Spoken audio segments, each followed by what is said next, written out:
All right. Call this meeting to order. Glenn Pastor, Vice Chair of the Swampscott School Committee. We are at our regular session meeting for Thursday, December 4th, 2025. We are at Swampscott High School, room B129. We are now in order. If you are so able, please stand for the Pledge of Allegiance. Pledge allegiance to the flag of the United States of America, and to the republic for which it stands, one nation, under God, indivisible, with liberty and justice for all.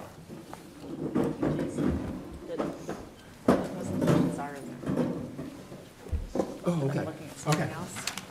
Great. Maybe they weren't on time? No, I just must have opened the old agenda. Okay. Okay. Great. Public comment. Is there anyone in the room who would like to do public comment? Is there anyone online who would like to do public comment? John? No one's got their hand up. No one. Okay. Then I don't have to read the little public comment. All right. Do the presentation. John is doing Before we have committee comment, you said you want to have someone make a presentation? No, that's under the superintendent's report. Okay, great. Yeah. Committee comment. Leah, start with you. Hi. Actually, I wanted to say this last meeting, but in reference to Miss Kelly's slideshow, where she presented all the awards won by the sports team this fall season, I actually want to say that the field hockey team won the NEC Conference Sportsmanship Award, and I think it's just a great representation of how we are representing the Swampscott community in sports. Awesome. Awesome. That's great. Thank you. Sasha. Last meeting we talked about having homecoming, and we had that. It was very, very successful. We made, I think, around $900, I assume. Winter sports are starting up, and that's all I really have. Great. Awesome. Thank you. Suzanne. I do not have anything. Okay. You go. I just want to say thank you to Mr. Doulette for our auditorium, since at town meeting there were a few people that were like, I can see things, I can hear things.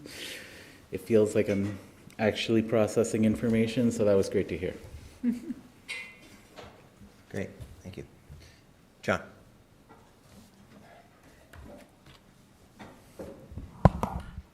So I actually did want to make a couple of comments about some of the events. They're not lengthy comments, but I did write a couple things down.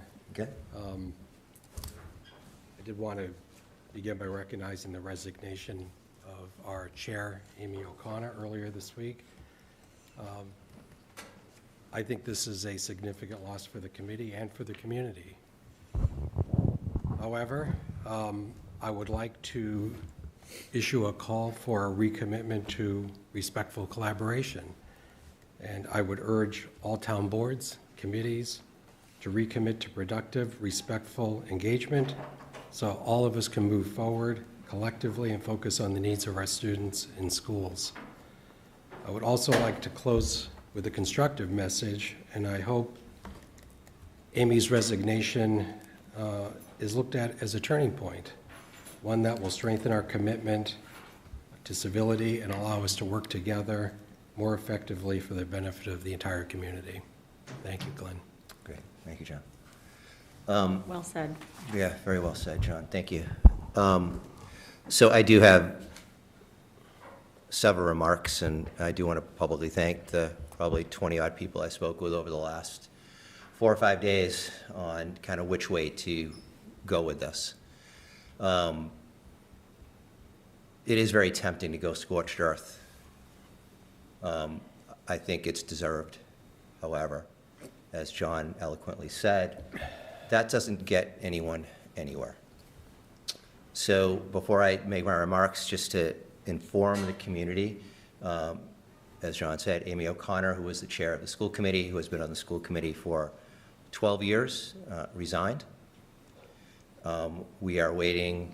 There's steps that will have to take place as far as notification to the town clerk. Clerk then notifies us, and then there's time limits that go into how we notify the select board. Eventually, the select board and the remaining members of the school committee will have a meeting, and at that meeting, we'll discuss whether or not and how to fill the role for the short term. The role would be filled until the next election cycle, and then the election cycle that already has 2 potential open seats or 2 people running, the terms are up. Another individual could choose to run for a 2-year seat, which would fulfill Ms. O'Connor's term. So we'll keep the public updated as more information happens. But for now, the 4 of us will carry on. So I do have some things to say.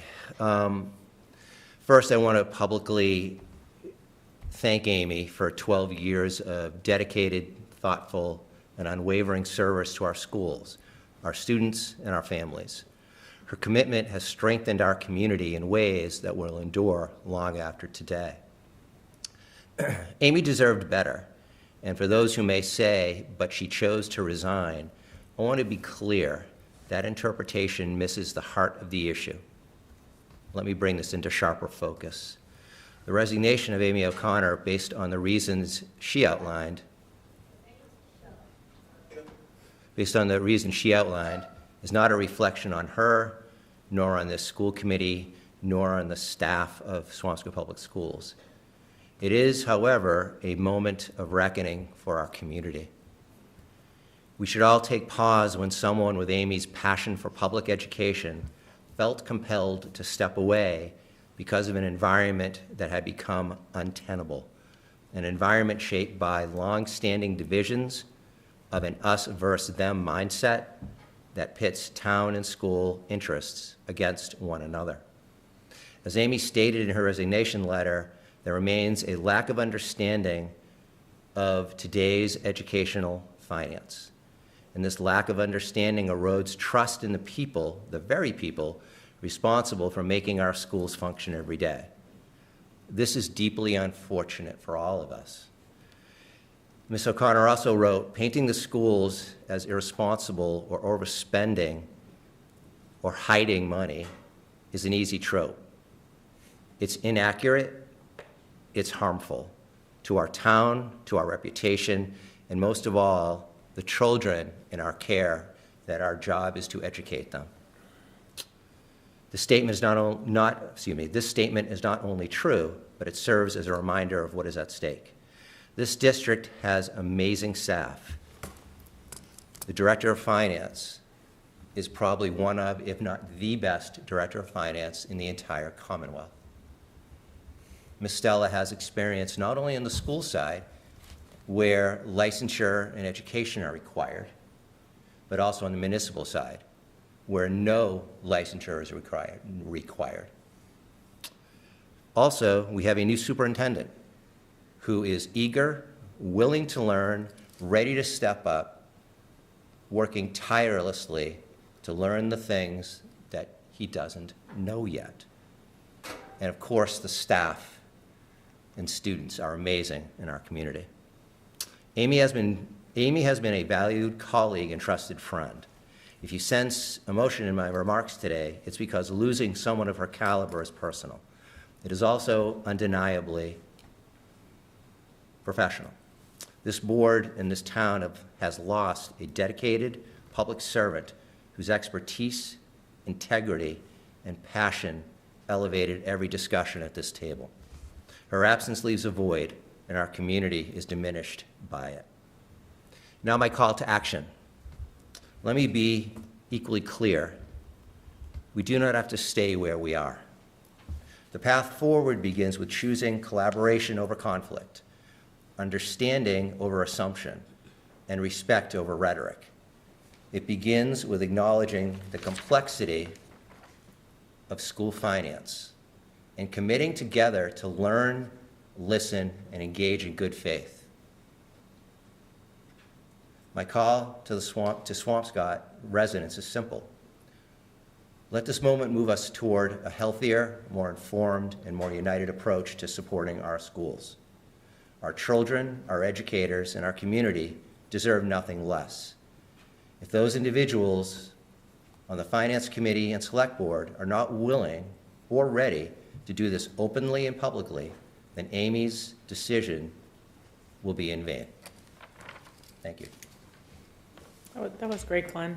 Thank you. Really, really Thank you. truer sentiments haven't been said. Well said, Glenn. Thank you. Thank you for your words earlier.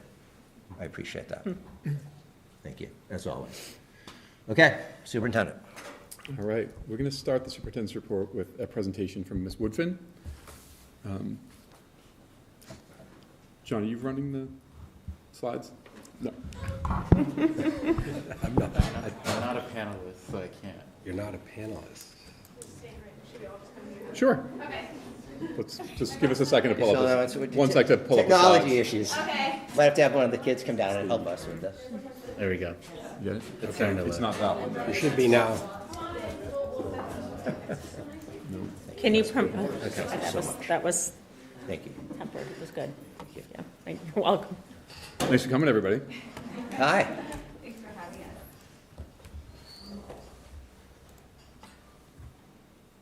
There we go. Okay, we're live. Okay, perfect. All right, so we're just here tonight. I'm sorry, can we just talk into the microphone so they can, you can take it up there if that's easier. Okay, Right? that might be better. So we're here tonight to talk about Bridging Generations, which is a health elective for the second year. We'll get into that in a second.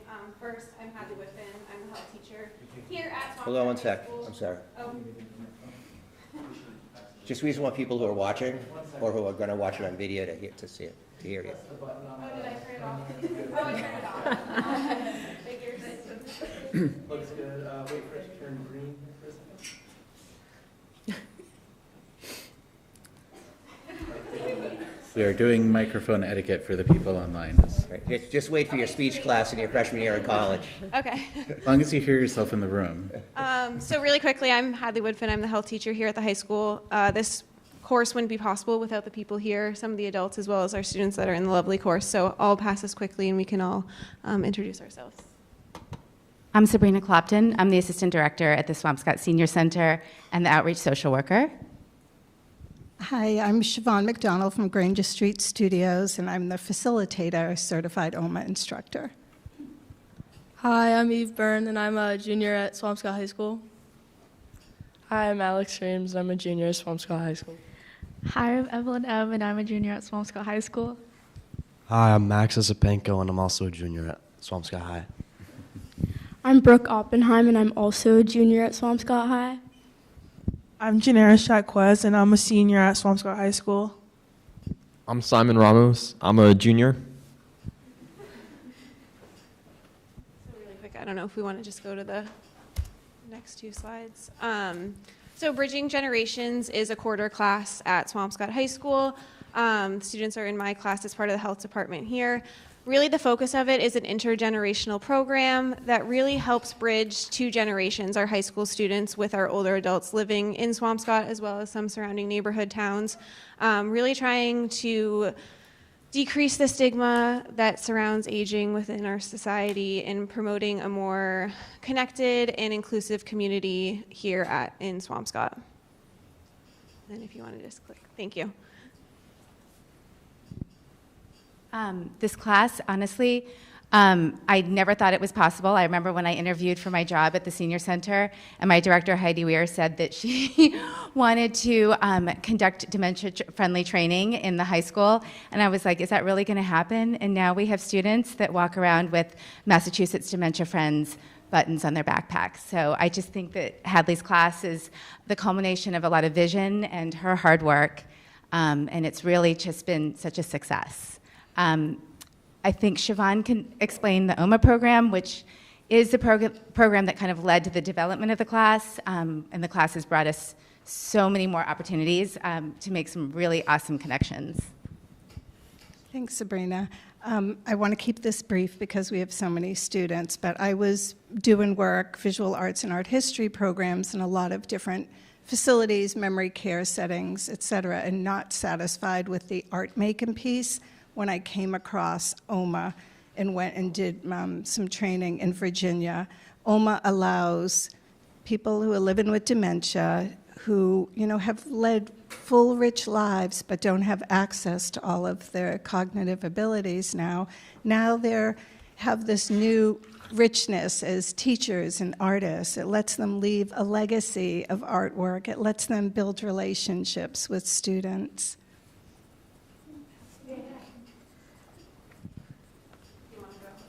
I'll go first.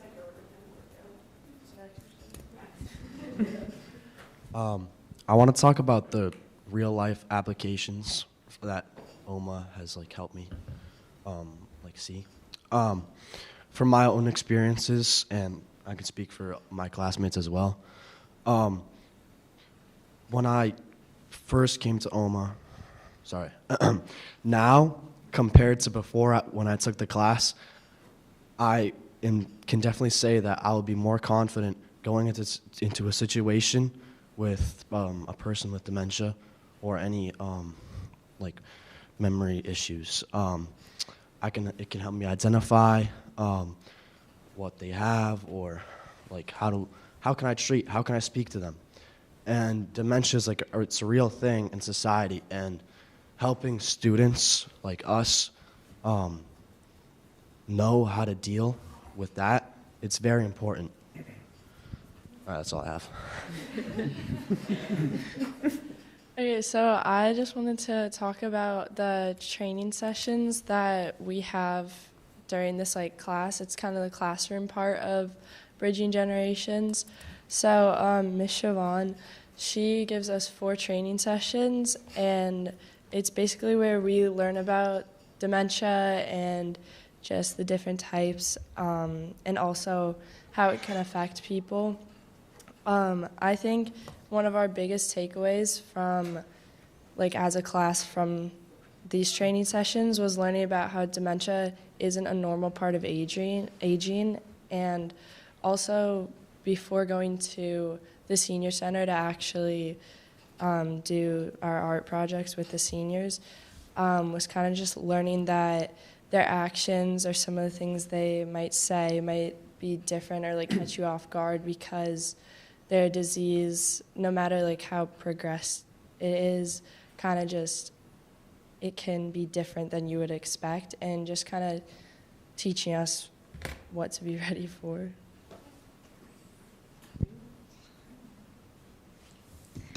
I'm a little nervous right now, but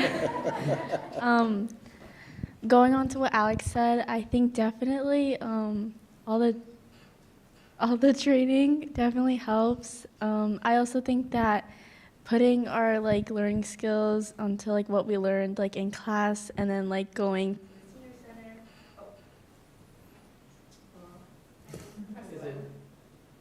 Press it until it turns green, and it should be good to go. It might take a minute. Okay.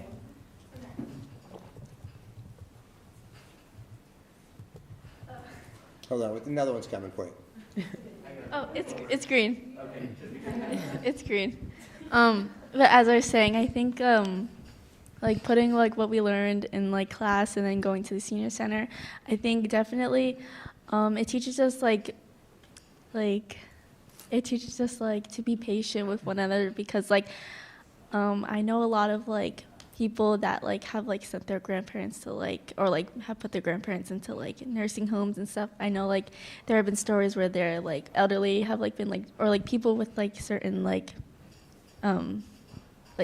diseases are treated very badly and harshly, and aren't given the patience that they deserve.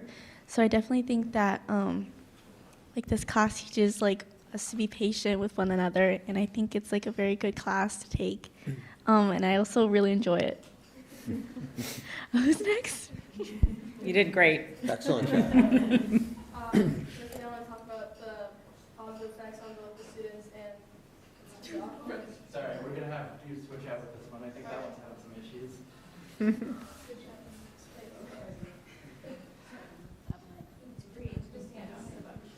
I wanted to talk about the positive effects on both the students and the seniors. So in this class, we can all say that we've seen mood improvements from many of the seniors who participate in the class. A lot of them have enjoy and look forward to coming.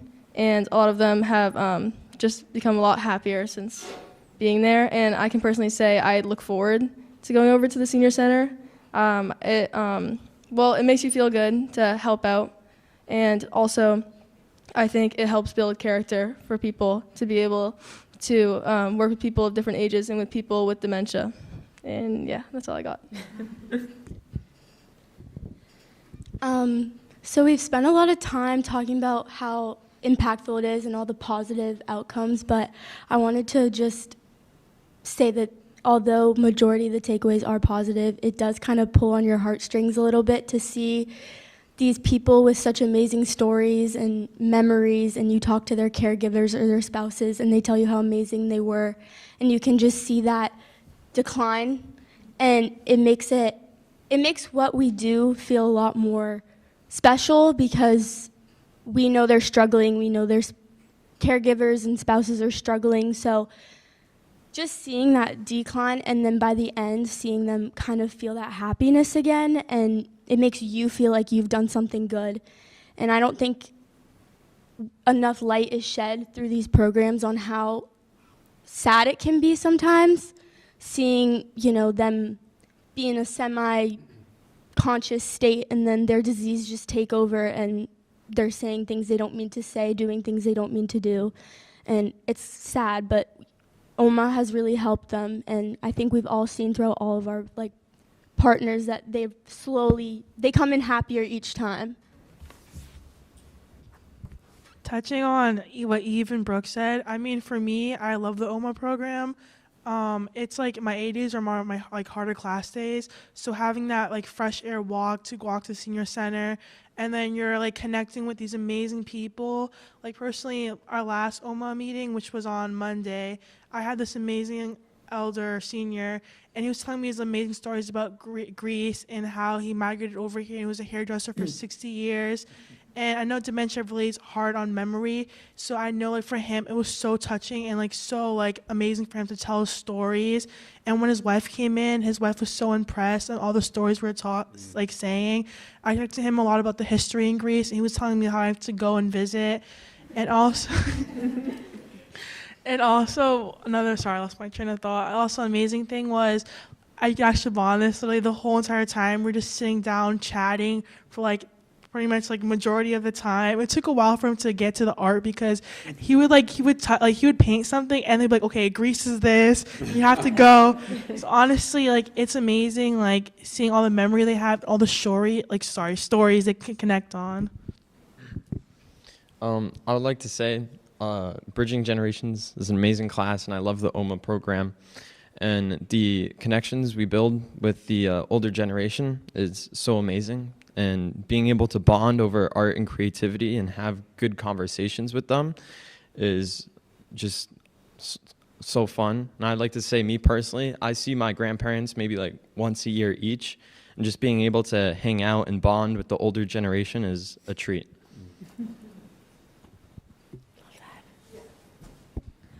Yeah, thank you, everyone. I just want to wrap up my end with saying so many thanks to these students. And truly, the art is the vehicle to the relationship as far as we're concerned. I'm very grateful, I want to say, to Hadley and Sabrina. We could not do this. This is the only town in Massachusetts that has embedded OMA into the curriculum.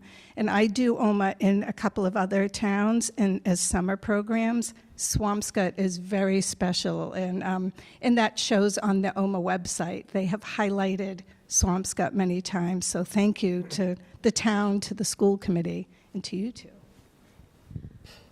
Well, I'm going to pass it back to you. I feel I might jump in a minute, but I feel like you guys, that was so well said. Yeah.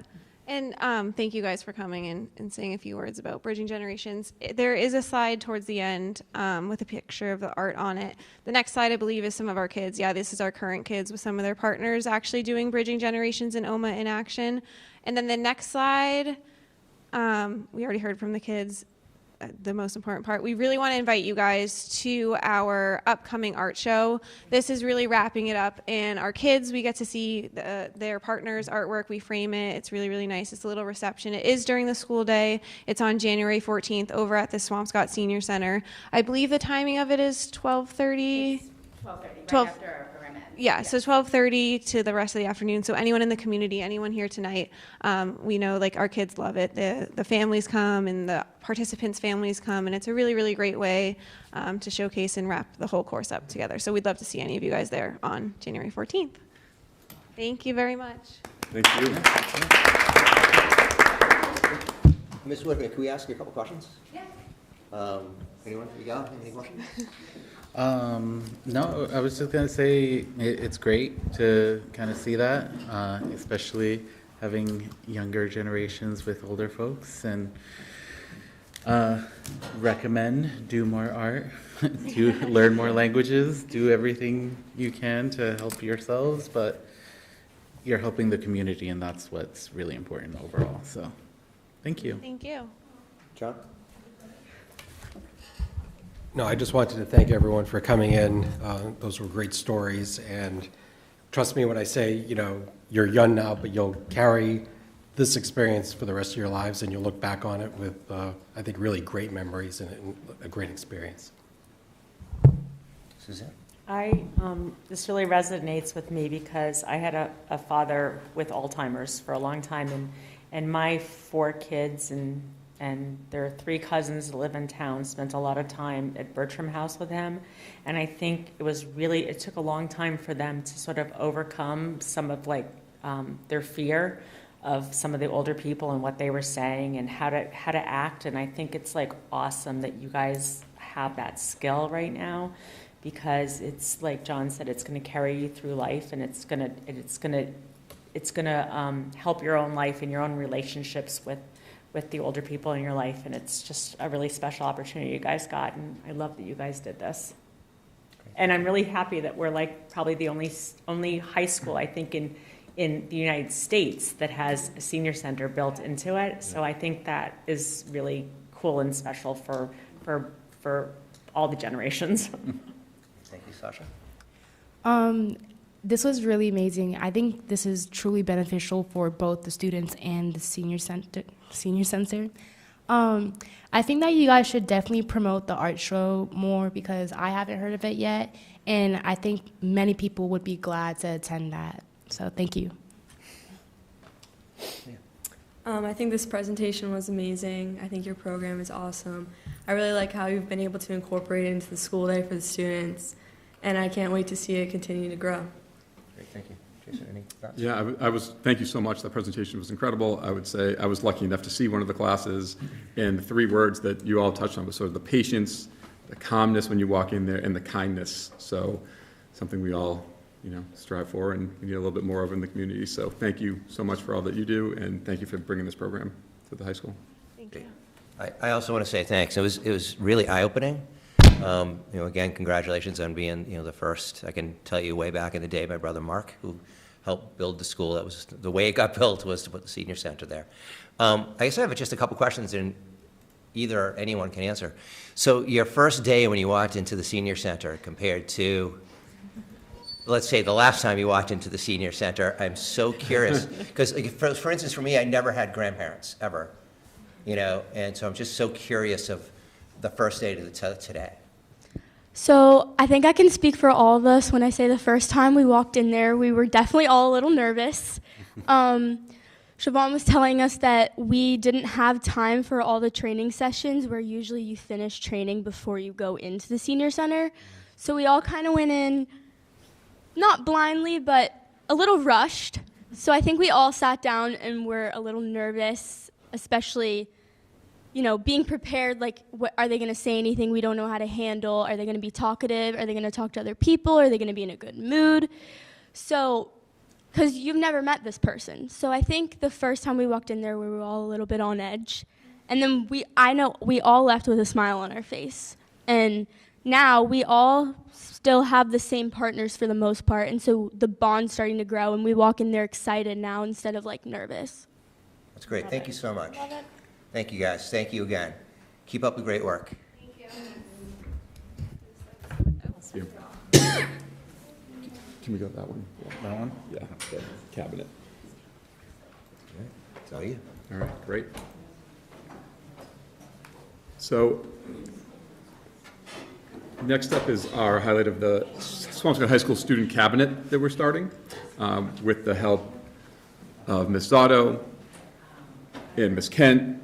We had 36 applicants, or 38 now, I believe it got up to, but 36 or 38 applicants, and we've selected 16 students, 4 from each grade, and this is to sort of be able to have students have direct access to administration, hear what's working, what they're loving about school, what struggles are they having, what can we help with directly from the kids.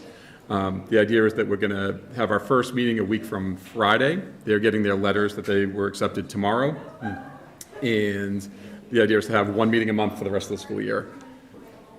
You can go to the next slide, had 24 different subsections of where we wanted to sort of hit that criteria. So we looked at gender, cultural representation, we looked at multi-language learners, economic diversity, students who receive special ed support, 504s, IEPs, and we had sort of an intentional effort to make sure that all these demographics are hit. We had students who play sports, that are in clubs, that are in art classes, that volunteer for community service, that have jobs, and are balancing really the difficulties of some are playing sports and in a club and have a job and keeping their classes and making sure that their grades are still solid. And then the last slide, like I said, we're going to meet during X block so we can sort of get the maximum amount of students. And we're hoping to hear, like I said, this is all about student voice and empowering the students at Swampscott High School. I've already talked before about how one of the goals is to see, this is sort of the pilot year at the high school, and then we could see if we could bring it down to the middle school. And next year, the idea is to have a whole new crop of students. So we want to get as many student voices as possible. So we're looking forward to our first meeting a week from tomorrow. I can't wait to hear what you learned. Yeah. I'm sure it's going to be a lot. Sure it is. Yes. So Ms. Kent and Ms. Otto and I are very excited to buckle up. Yeah. Yep. But I will say, that being said, I don't know. I mean, I've been in the high school a lot this year, and I feel like there is definitely a vibe of this. The students, you know, I don't put you on the spot, but it seems like the students are extremely happy, and we have such great kids. I mean, that's why we all do this job. They're respectful. They're working hard. Most of the time, they're all doing the right thing, you know, and everybody has a hiccup once in a while, but that's why we're here, right? And that's why we're here to sort of help them through that process. So we're excited about it and really looking forward to a week from Friday. Yeah. Ms. Otto and Ms. Kent, do you want to add anything to that, or not to put you on the spot? But no, I'm just excited about another opportunity to strengthen relationships with students and understand kids' experiences and perspectives, and all input is valid, and yes. their student experience is really important to understand, and we don't know what we don't know, so it'll be great to hear feedback. And one of the things we talk about a lot is sort of perception is reality. So whether we think we're doing something the right way, and that, you know, if the perception is the opposite from our students, then we have some work to do, whether it's communication or clarification or a change in our practice. So those are all things we're looking into. I just like the cross-section of representation across the board here, since you're not kind of boxed into one area, it looks like, and you'll be able to get some viewpoints that may not necessarily come out during like student council stuff, because they might be more employment kind of students or multilingual learners, which I was one of those students, so it's great to. It was really hard to choose the 16. I mean, the responses were unbelievable. I was reading them. At first, I thought they were going to be just a sentence or two. They were paragraphs of really valuable information, and kids put a lot of thought into it. It was really, we sat in Ms. Kent's office, and it was really hard going through and deciding. So I would just add that I think it's also great for the kids to learn from each other too, because you've got seniors and freshmen and all these different groups from the building that get to hear perspectives from other kids as well, which will be really interesting to have them represent, you know, their perspective. It'll be great. I think it's going to be great. We'll let you know how it goes. Yes, we will. We will. Good. Thank you. I'm like Suzanne too, buckle up. All right. Next on the agenda is our Swampscott High School update from Ms. Otto. So I will tell you, this started with, we had such an amazing open house that I said to Ms. Otto, you have to come and present on this. I've never seen an open house like that. It was incredible. And I talked about it briefly here, but I thought that it was important for Ms. Otto to come and talk to us. And then we just started talking about, well, there's so many great things happening at the high school right now. Let's just sort of put it all into one and give a quick Swampscott High School update. Yeah, I'll give Yeah. a little sprinkle of everything. And just so you know, and so we're going to do the same thing with the middle school and the elementary school, but that's probably going to be in January. Perfect. Okay? Is there a way to refresh that link that you have? You could email it to me. Oh, sure. Let me do that right now.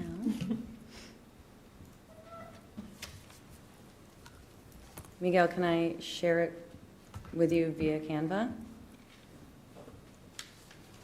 Sure. Okay, I sent it to your email.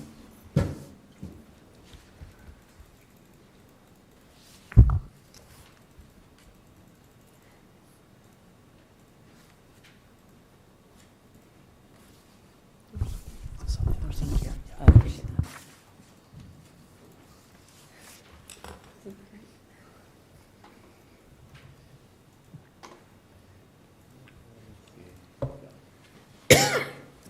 Thank you. Pulling it up now. I see it, thank you.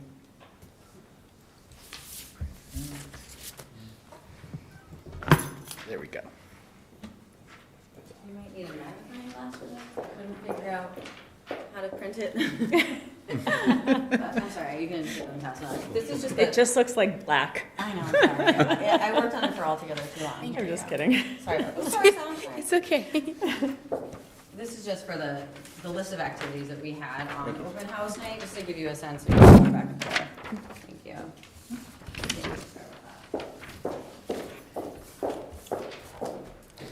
Yeah, she just likes giving you all a reading exam. Yes, there'll be a test after. I can almost see it. So thanks for having me. The purpose is to just give you a quick overview of a few new events and activities as part of my initiative around excellence, opportunity, and community. You heard a lot of those three priority areas fit into the school improvement plan that I spoke about earlier. But tonight, really want to just focus on the culture of belonging and creating opportunities for increased family engagement and partnership. So we really have kicked off this year, and I know you've already heard me speak a little bit about, you can click through the slides, Michael, if you'd like. You've heard me talk about visibility, communication through our weekly bulletins, periodic social media posts through Instagram, being at a lot of different events in the community that start with the morning at drop-off, and we're out in the hallways throughout the day. During passing time, we're in and out of classrooms all day, and then again at dismissal time. Want to really highlight I'm trying to figure out where you are. So on that if you go one more slide. Thank you, Miguel. Want to highlight the expanded club opportunities for students. We've had a number of clubs and activities fair. The open house that we had early November, and I'll go into a little bit about why that open house was so impactful. Had another clubs and activities fair there, increased communication, not just with the daily bulletin, but partnering with local news publications and trying to be strategic about finding opportunities to share some of our stories and all of the great things that are happening here. And also to tie in the experiences through Bridging Generations and OMA and trying to educate in some way, and I mean that generously, to the community who's reading our bulletin and making sure that all of the opportunities that students have here and the experiences that they're having are highlighted through our communication. So whether that's through the bulletin or through outside communication platforms. And then again, opportunities. So Shore is an example of one of our community partners, but also we're working with the Senior Center. They're working on a mental health conference that's happening in March. So there's been some synergy between us about how to get some additional student voice as part of the mental health conference opportunity that is completely their event, but trying to strengthen those ties that we already have existing in our community. And then, of course, part of the community focus is about school spirit. There is so much pride and joy in the school and at all of the events that the kids are at, whether it's sports or music, the fall play, the Powder Puff. We started the Battle of the Bands this year during the Thanksgiving week, and that was a huge success as a new annual tradition. We're just having so much fun being with the students and at school, and I think that's beginning to show. And I would love to highlight, I think it's on the next slide, talk a little bit about the open house experience. And you can go to that slide if you'd like, Miguel. It's that next one, actually. Perfect. To talk a little bit about why open house. So as you know, the many private schools and charter schools locally will have a huge open house. And the goal is recruitment and enrollment. So similarly, we want to invite as many families in, whether they're Rising Ninth or, in my opinion, anybody who's in the Swampscott area should be included in our open house, and we were very strategic about welcoming them in. So you can, is that already playing on yours? That's fun. So that's a reel that's playing about an open house, about the open house experience. So this was a time, my vision was to have an event experience. So instead of shuffling folks through designated areas that there would be certain presentations, we asked our faculty and staff to come up with ideas for what they'd like to talk about and present in their department or area. So that's kind of what this list is. So advanced manufacturing their future. What does it look like from grades 9 through 12? The business and finance department had budget decision-making activities. We had the music department was on fire. We had the TV studio, had a live segment out here interviewing folks, and every 20 minutes, the newscasters in the TV studio on the other side of the school were working together with prospective students and going through all the different roles in the TV. So it was a very interactive evening, and it was designed to show off, truly, all of the opportunities that we have available to us here and what the kids are doing in school, and having the students be the participants and showing the work that they're doing. So it made it extra fun that it wasn't just about students coming in and us adults showing, it was the students doing the showcasing and the work, which made it exceptionally fun. So for us, the idea is that we're all competing for those same dollars, and our excellence and our opportunities in the community that we have relies heavily on those dollars. So we were communicating with the Tower School, we were communicating with Shore Country Day to make sure that they had the information, they knew when the event was, and I talked to a number of families who had kids at Pingree and talked about wanting to bring them back, and talked about the opportunities that they had an opportunity to see here and wanting to bring their kids here. So for us, that was the power of this particular event. It started with, like Jason said, there was Smells Like Teen Spirit played by our school band in the atrium that was following a 30-minute optional activities and clubs fair where all sports departments here and all of our 40-plus clubs were here. And then all the students stayed, and then they helped participate in all the different activities at all floors and all levels of the school. So for us, that was a huge win, in my opinion, for the way that we sell ourselves and the impression that we leave on people, and including our own students when they leave the door, how much pride we really have in our community. So the open house event, in my opinion, was a phenomenal success. So that's one big thing for us. The bulletin, again, is, you may notice that is now kind of organized. Our big blue bulletin, the weekly newsletter, is now organized largely into events, but also highlighting excellence, opportunity, and community, my three sort of major priority areas, and really trying to draw in all the different parts of our community. So please, if anyone has anything that they'd like to add, we'd love to add more. And of course, everyone likes to see their kids' pictures come up too each week. Any questions? Yeah, I was like, go for it. Can we interrupt you? Of course. Please. I just want to say that this committee has been saying for so long, we need to show off. We need to tell people what we're doing. I mean, we've been saying that so long, and I think like the combination of you coming in with your fresh energy and whatever, and you getting this district that has already gone through a lot of tumultuous stuff, and getting and you being new and having a new energy, but also having the bandwidth, because there's not a lot of other problems happening here, that you can really focus on this kind of stuff now. That's like the fun part of educating, and it's like so awesome to see. And as someone who doesn't have kids in the school and is only slightly on Parent Square, like I am seeing the school and information about the school in other places other than the school, Right. which is what we've all been asking for so long. And and when people are like, oh, our schools, and I was like, you guys don't know what's going on. Like, they're like, well, we don't know because we don't see it.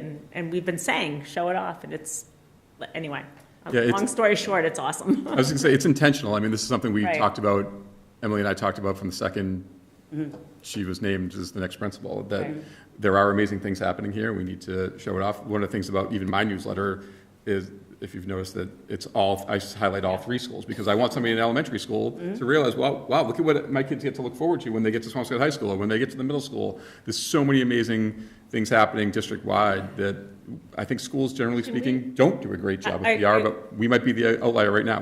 We're really making that an effort. I was just thinking that it would be awesome to have a QR code in Town Hall and the library and the senior center that was a link to your bulletin, Jason. Good idea. Because I just think, like, you know, if you want to hear what's happening in your school systems, and just have the QR code for anyone that's in any of those places, because like I told you before, like, I think your message should go out directly to town meeting members or to the boards and whatever. I just think, good idea. You know, people can opt to unsubscribe if they want. Yeah. But I- Who would do that?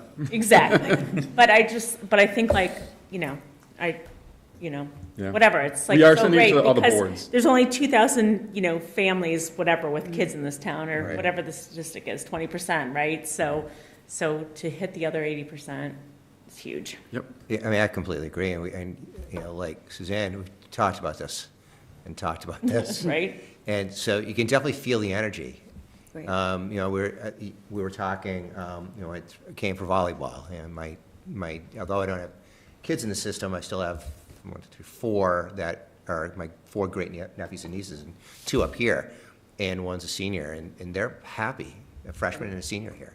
So they're really happy. The energy is, you can feel the energy. Great. You can feel the difference. So it's great.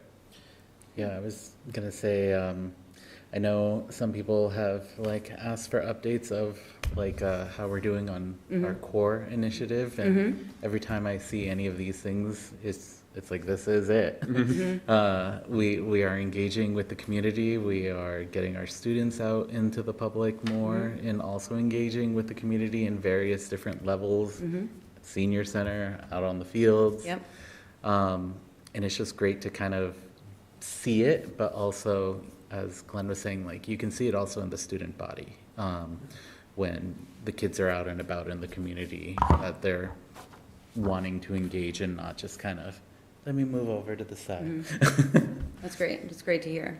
Yeah, we're really excited. And more formally, like procedurally, you know, we continue to have our PTF meeting. So we've had 3 already. We have another one on the 16th. We did start our school advisory council. So the next step for us more formally I've asked for input from our school advisory council on the survey that will go out to families, just to get a sense of where families are in terms of what they think we need across the board, across all domains, and trying to keep that one brief. And then I would like to continue. There was a connection survey that the former administration had used, which I like the data. I think we could maybe add a couple of questions to it, but was seeking to best understand what the student experience was, to what extent they were connected to other students and adults, and getting a pulse on how things were going for them, like real student life questions.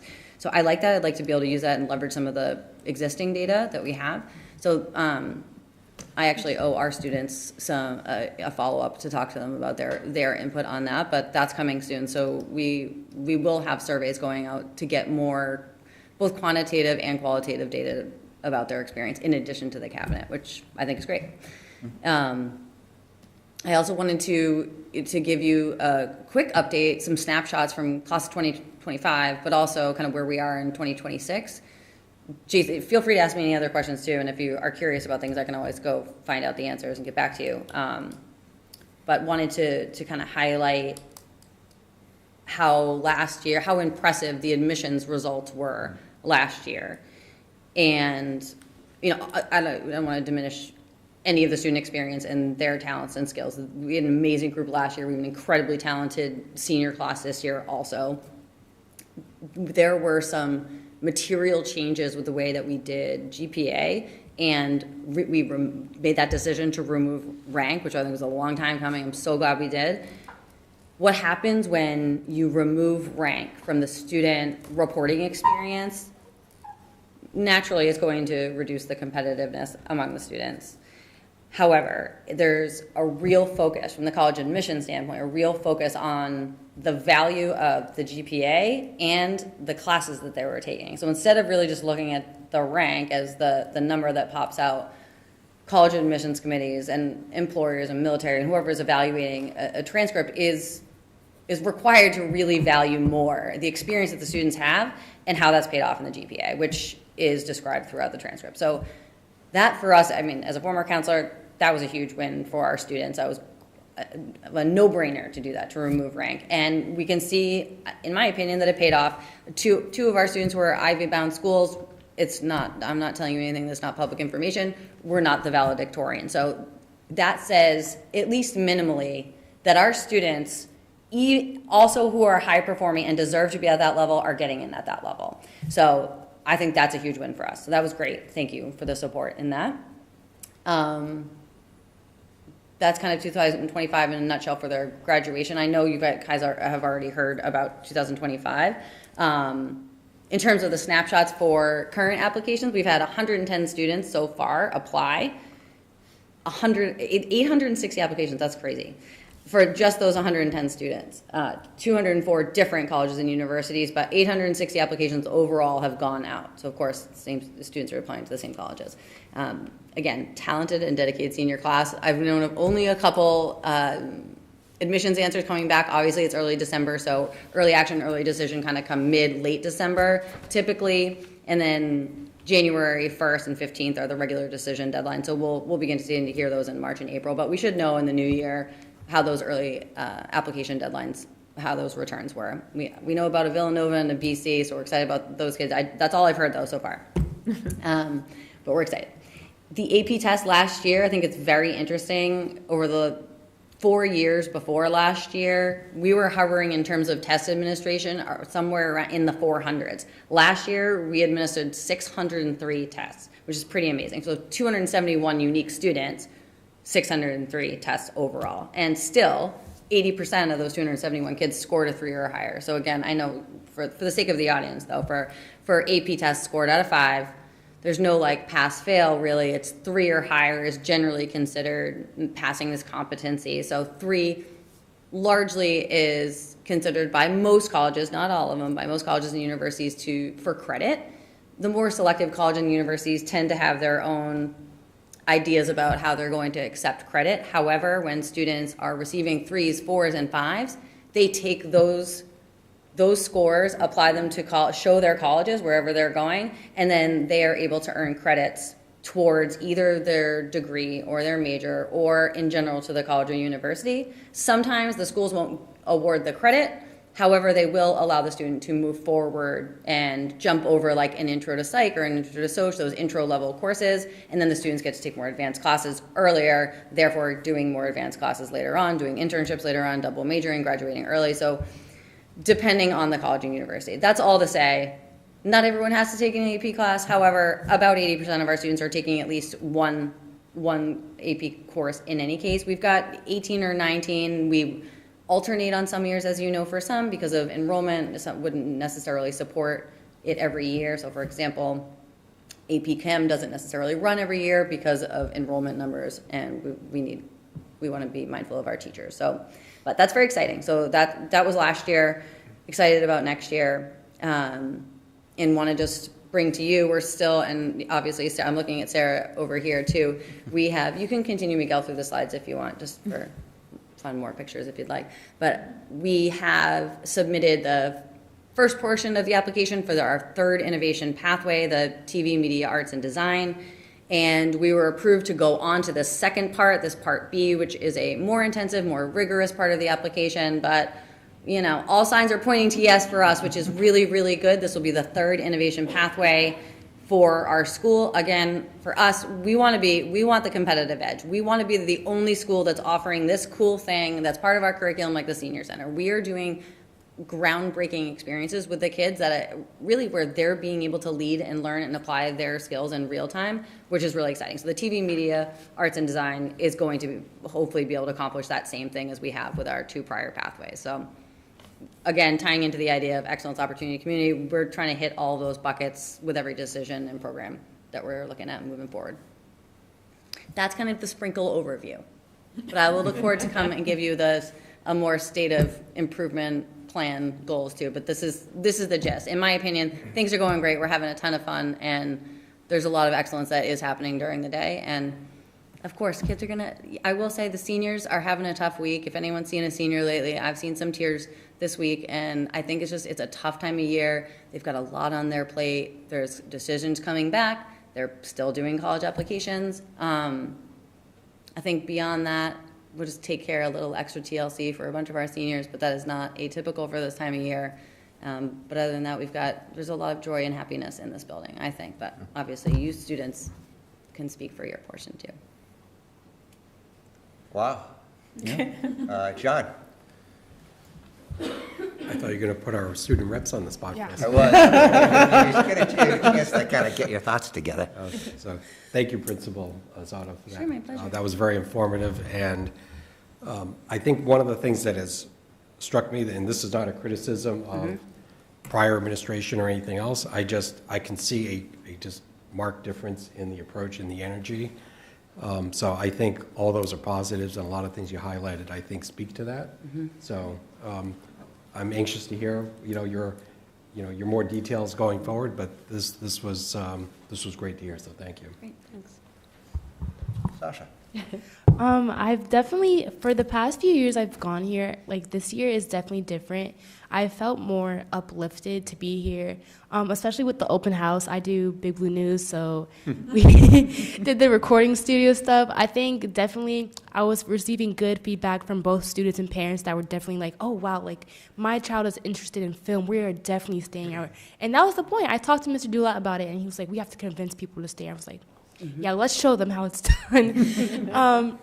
But other than that, I have felt so much more positivity in the hallways. Like students want to contribute more to the community. Way more students, especially with the club activities fair. We did it a second time. Many people are engaging with us, and I think that's amazing. Thank you, Suzanne. I have two things to say. I already said plenty. What do you think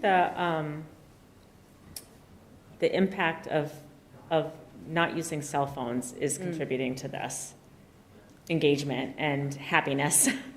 Just sort of thinking about that too. Like when you just said students are engaging in the halls and stuff, it's so different than them just being like this when they walk down the hall, right? They're like, I mean, of course there's going to be some of that, but largely kids really aren't on their cell phones. As you know, they're allowed to use their cell phones at lunch, and I don't know, Liam and Sasha, how you feel about that. You'd think it would be like all of a sudden really silent because everyone's doing it. It's not. It's still very loud, and kids are just kind of doing their thing. I think the students are expected not to be on their phone. I haven't heard a lot from teachers about so-and-so's on their phone, so-and-so's on their phone. No, but I was just sort of thinking like that adds to your ability to build community because kids are engaged because they're not engaged, right? I do think it helps. I just was thinking about that. Anyway, I just want to say also your sprinkle is really like a fire hose. Like you shouldn't say it's a sprinkle of stuff. That's all. Great, thank you. Thanks, Suzanne. Yeah. Let's see. I'm glad to see that the ranking part is kind of gone. I know when I was in school, I definitely hated that. being number 88 out of 330 was a good number, but I still didn't like the 84 people in front of me. But I'm also very happy to kind of see that lots of kids are taking AP classes and that they're actually scoring really well on them, and that they can actually use those wherever they're going. And hopefully those students as well can actually see that putting a little bit of effort now is actually paying off for them later when they're daunted with their course study for their degrees. Wait till you see how happy it makes you as a parent that you're not paying for Right. it. I was going to say, that's the best part, right? Like, that was the best part. That's the best part. And as Suzanne was saying, with the phones and stuff, it's great to kind of see that you guys are interacting more and that you're not just doing what I do with my coworkers and just sending memes about how I'm feeling and communicating that way. So it's great that you're actually talking to each other, and maybe you'll be comfortable more on the phone. Thank you, Talia. Yeah, circling back to the increase in energy this year, I could say I've definitely felt it. I honestly, on the first day of school, when we had the first assembly, I could definitely feel Ms. Otto's enthusiasm and excitement for the school year. And I could feel like it was going to be more energetic, and I've definitely seen that play out throughout the entire year so far. And for the phone policy, I think allowing it at lunch I think it's really great because students know that they're able to go on it at lunch, so they're not tempted throughout the school day. So I think it actually allows more engagement in classes, and then once we get to lunch, not everyone even feels the need to go on it, even though they have the opportunity because they've already been engaged all throughout the day. So I think it's a good opportunity. Thank you. I mean, you know how I feel about the start of the school year. It's been incredible. But I was just going to point two things out. One, Ms. Otto and I and Ms. Kelly were at the flag football game, and one experience that I don't know if anybody should have is standing between the juniors as they run over and scream at each other, then run back, and come back over and scream at each other and run back. I think I got a Marblehead flag to my head, and I almost had to move. But, Ms. Otto's in the thick of it, and Ms. Kelly's in the thick of it. The open house, I was going to talk about just Thanksgiving, just as Ms. Otto and I were both there, and we were so proud of our kids at the football game, not only on the field, but you go to halftime and you see Mr. Gillette come out. Mr. Rovey comes out with the band, and with 60-some-odd kids, which, let's not forget, when Mr. Rovey started, I think it was 5. Then Mr. Gillette comes with these giant speakers, and it was like a Super Bowl halftime show. It was incredible. The only thing I was thinking the whole time is I wish we had more speakers to point at Marblehead's fans so they could feel it. And then, so that was just, the amount of people that commented to me about the band, when they came back off the field, they were getting a standing ovation, which is incredible. And then the kids on the football team, I thought, just played so hard and represented the town so well, and it was a fluke sort of thing. The curse might be real, I don't know, but there was sort of this fluke thing that happened. But I was just standing there the entire time, Ms. Otto and I talked about just how proud of these kids we are, on and off the field, in and out of the classrooms, in the community, in the hallway, and the sense that we want to make sure that the kids feel is that, yes, of course, we want you to do well in school, but we care about you so much more than just your math class or your AP score. So that's something I'm incredibly proud of the high school for, just in that shift in the last, since September. So thank you. I've said this before, you can feel the enthusiasm. I think one of the things that I really didn't take into account, Mr. Cashman, when he told me that Ms. Otto was going to be the principal, was your counseling background. And to see a lot of what you do through that lens, not only the students who want to go to college, but the students who may want to go to armed forces or wherever, that really, I think, to me, helps explain just the excitement. Because you have seen throughout your career why it's so important to be involved. Whether you're in drama, whatever club, and I remember you and I spoke about the number of clubs, whatever you do has it has repercussions later. You may never use it again, but you're having fun. And it's maybe that one small thing will make your high school career better than it would have been. Totally. So I look forward to hearing the rest of your reports coming throughout the year, but great job. Thanks for having me. Appreciate it. Thank you. Thank you, students. Thank you. Now, Ms. Kent is up with our enrollment report. Yes. So my piece tonight has two parts to it.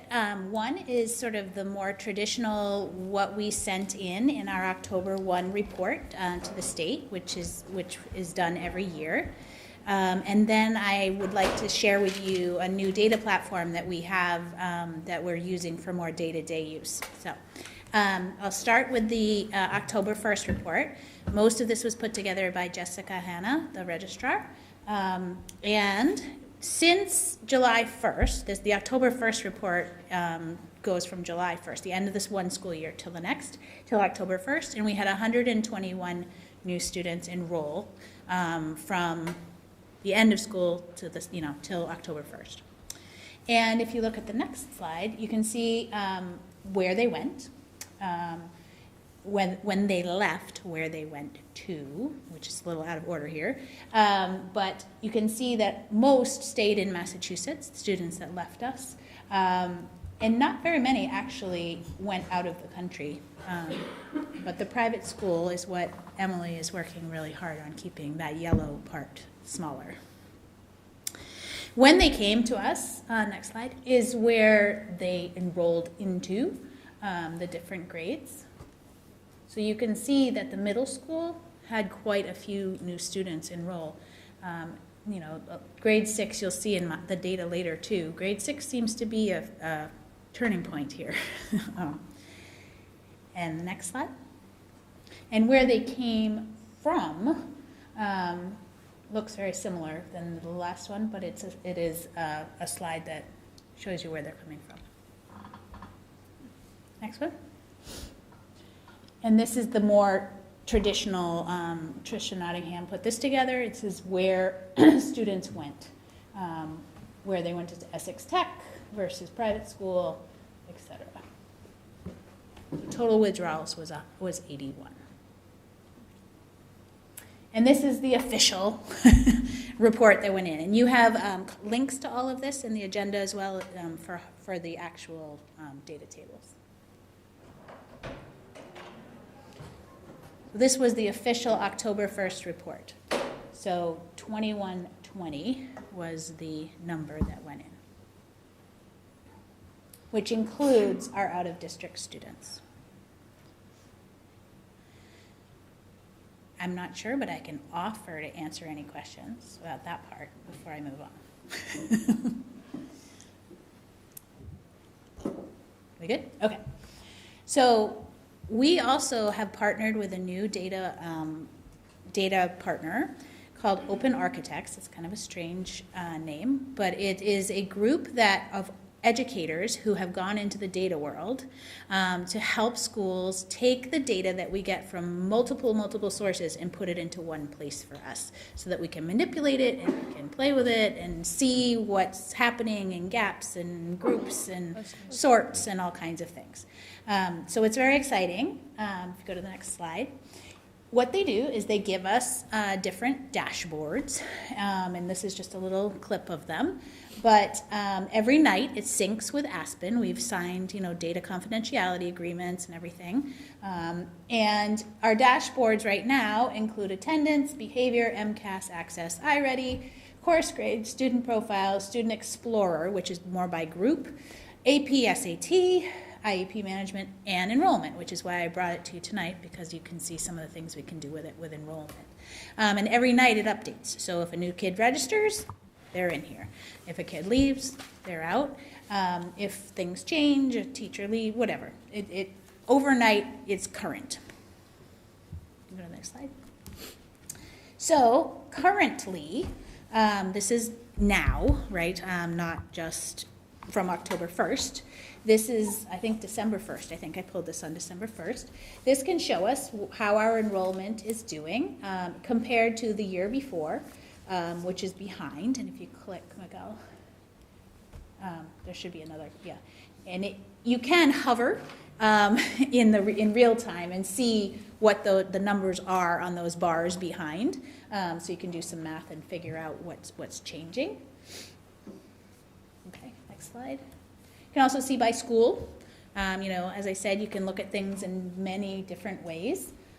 So overall, since the start of school, not since July, but since the start of school, we've lost 9 children in the district, not including pre-K and out-of-placement. Next slide. And it allows us to compare in real time. So this was December 1st, and it's showing where we are this year versus last year versus 2 years ago at this point in the year. And this is just the enrollment one, but it's pretty cool. Keep going. Also tells us by subgroup where we are in the current year versus previous school year. As you can see, we have 2% less students with disabilities. Our MLLs is about the same. Our low income has dropped by about 2% as well. And that is now versus this time last year. It also shows us entries and exits, and here comes 6th grade again.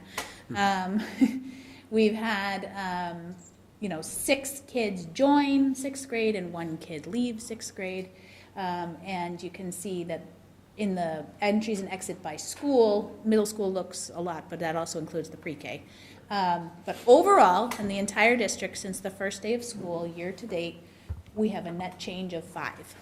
We've had 18 come in and 13 go out, so we've gained 5 students, and that also shows us we've lost 5 students with disabilities and 1 MLL in that in and out. Next one. We can also, this is cool, we can see enrollment by course. So, for example, here's biology. We've got 5 sections of ACP bio and 2 honors, and we can see that there's 17 to 21 kids enrolled in those sections, and we can see the makeups of the classes. And here is 5th grade social studies, the different sections of 5th grade social studies, all 20, 21, or 22, and how they're distributed, the kids are distributed. And then here's 2nd grade, the English language arts of 2nd grade, all with 20 or 21. We can also see how many people are enrolled by teacher, and you can see that these roles are very different. So, for example, teacher 1, I would assume, is a special education teacher who has 6 students sort of rostered to them. And versus, say, teacher 10 is probably an elementary school classroom teacher, I'm guessing, with 21. And teacher 7 is probably a middle school or high school teacher who has multiple sections that are assigned to them. But we can pull it up by, and I'm guessing teacher 3 might be like an elementary school phys ed teacher or something. I mean, I can see the names, I just took it out. But these are all things that we can use to analyze student experience, teacher experience, caseloads, all that kind of thing. And then last thing it does is it does create some AI-generated key insights, which are sort of like cool questions that they answer for you with a click. And I think I picked that one, sorry. And I was just going to show you what it shows us by grade level how things have gone up and down over time. Kind of cool. Love this data. Yeah, and this is just enrollment. I think that's it, Miguel. Yeah, that's it. So for me, being a data marketing guy, this is great. And I would assume for you especially, Mr. Kalishman, that this gives some very important data early. Yep. Right? We're not waiting until February to see some of these numbers, some of these projections. And as far as teacher load, IEP versus regular ed, excellent data. Very money well spent in the system. It's also going to really help us with equity, striving for equity, because we can do things like, okay, who are taking AP courses? Like, Emily was saying 80% or whatever, but who are they? Who aren't taking AP courses? What's available to them? What courses are oversubscribed? Excuse me, what courses are undersubscribed? I think like it also, like I see the data is going to be relevant to teachers and what they're teaching too. Like I know there's a lot of, we always talk about that, like who has an extra, like whatever. I don't want to put anyone on the spot, but I just think like that data is awesome too. I have a question about the high school, like 31 out. But then when I look at the report that Miss Nottingham did, it doesn't like jibe. Like is it but there was a net losing 8 people. It's just like there's just. Sarah, you okay? Take. I'm just like, there's so many different, I don't know, I'm just having a hard time understanding. So what happened at the high school? Like, it looks like 14 kids moved out of the district. It may be. Right. Kids who are in summer school, I'm guessing. Oh. That's my guess. Yeah. Okay. It's just interesting. I love the data too. Like, it's going to be fun. I know you talked about attendance, and I remember when Gargi was on the school committee, she was always like, let's get a dashboard. Let's have a dashboard. Why don't we have a dashboard? Why aren't we showing what schools, like what percentage of the students are here today? To sort of just. Well, the attendance dashboard's super cool. Yeah, like I'm just saying, like that's like the one, we're concerned about, kids attending school and just whatever. It's just, I appreciate that you have this data now and we can go live with some of it. Like you could have it on a website, to track who's doing what. Just, I think parents would be really interested in some of these different questions. Yeah, it's also interesting, the student profile page, which obviously for confidentiality I can't show, but in one place we can have their MCAS scores, their access scores, their iReady scores, their attendance, their course grades, like by quarter. So you go to a meeting about a child, I mean, Martha is just in love with it. Oh, I'm sure. I absolutely bet there. Why does that make Martha? But you can see all that data for one child in one snapshot. Yeah, that's pretty great. Yeah, I was just gonna say, this one here of like seeing the enrollments across the class offerings is great, since I know that was one of the things that kind of came up during the tail end of negotiations when I joined, listening about classroom sizes. Yeah. And it's also great to see that they're balanced, like Yes. the classes are balanced, right? Because we talked a lot about, when the class gets to this amount, the overflow goes to this class, like, and it, Well, obviously I it's will panning out. come clean and say I picked some pretty ones. Yes. Of course you did. But it'll It's good to have this data. Oh, yeah. To see that. Mm-hmm. I learned it when I was making the slide, I learned a lot. But it kind of helps you to quickly notice if something is off balance, and you're not going to have to wait until like mid-year once everything kind of settles to be like, oh, we need to correct this. Well, one of the things that I've done in my practice is, so like for today, I went and observed 2 teachers, and as part of the evaluation system. And so before I went, I looked up, of course, the schedule and where I was going. Right. But then I went in here and found out, okay, there should be 18 children, and 5 of them are students with disabilities, and 2 are MLLs. Not that just so I can have a context to this classroom that I'm walking into. It helps me to do a better job of giving feedback and understanding the choices the teachers are making. Awesome. Very cool. Thank you, Sarah. You're welcome. Thank you. Cool.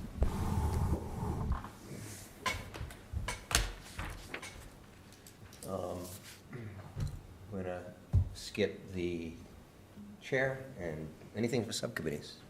No, but I see we have a vote for that chemical health. I guess you can, Yeah, let's do that now. like Mr. Kalishman talked to, like we left at last meeting to talk to the attorney to make sure we could remove that. And that, yeah, so we talked to the attorney, you talked to the attorney to see if we could move that off-campus Yes. thing, and you can report back. Yep, obviously. so I think immediately after that meeting ended, It was like we got the email saying that it was okay again, to just catch people up to speed. We were talking about the non-related events and how constructive possession, essentially the way it's written right now,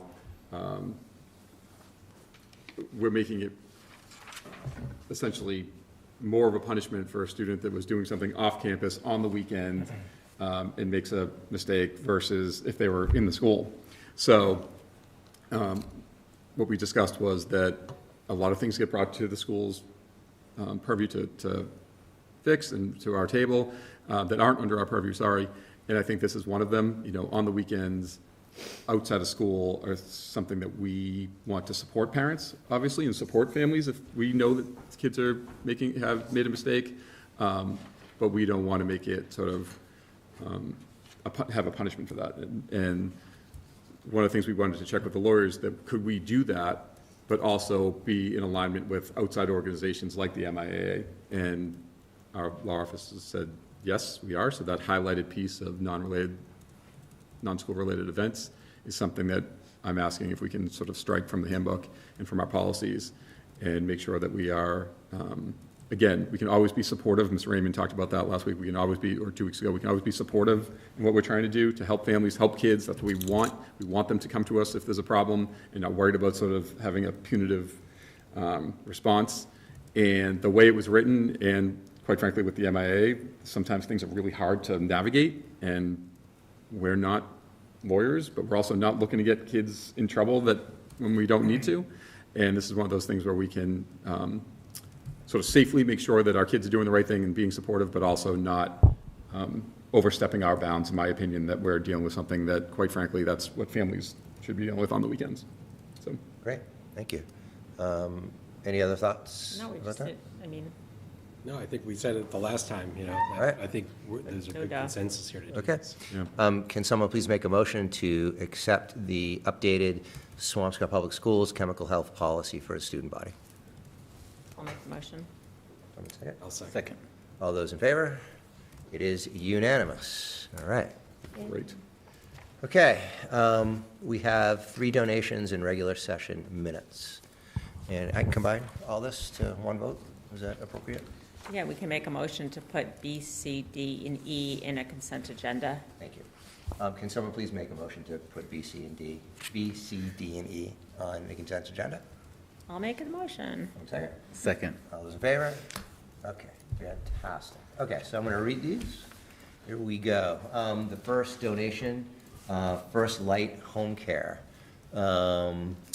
They are in Swampscott, and they made a donation of $949. The description, scholarship money to be used for those students in need of financial assistance to attend the 8th grade field trip to Washington, D.C., which I think we all remember is amazing. All right, next we have donation, the class of 2025, student activity account. The organizer is Laura Gosian, who was a class officer. $2,000. Wow, $2,000. Yep. Wow. The donation is for Swampscott High School Library to fund the purchase of new and exciting books. Outstanding. It's definitely going to be exciting for 2000. That is great. Miss Wilbur is so Wow, excited. that is great. Wow. Did that come from the what Ms. Stella was doing? Do you know, Mr. Kalishman? Like, did it come from her looking through all the open Right. student activity accounts and sort of saying, what do you want to do with your money? I'm Or- not sure, because that was just last year's I know, class. I was just So like, how is that possible? Like, I know that was, we were looking at the 80s Right? and the 90s. I know, but like, we were also looking recently too, but Right. Last year. I just, that's just, I mean, that's just generous, or Yeah. hope they save some for the reunion. Right. Yeah, they're not like my class telling us that we didn't order enough T-shirts. That is very generous in Yeah. the class of 2025. Right. Who are, I'm sure, that enjoyed their first Thanksgiving home. Yes. College. The last donation is from Laura D'Andrio Hughes. Ms. Hughes is from Beverly, and the donation is $50 for the Swampscott High School Film and TV Club. Thank you very much for the generous donation. Appreciate that. Any dollar amount is completely accepted. We do thank you. And then lastly, the minutes of our regular session meeting from November 20th. Can someone please make a motion to accept all? I make a motion to accept the consent agenda. Thank you. Someone second? Second. All those in favor? Aye. Unless we have anything to say, I will gladly accept a motion to adjourn.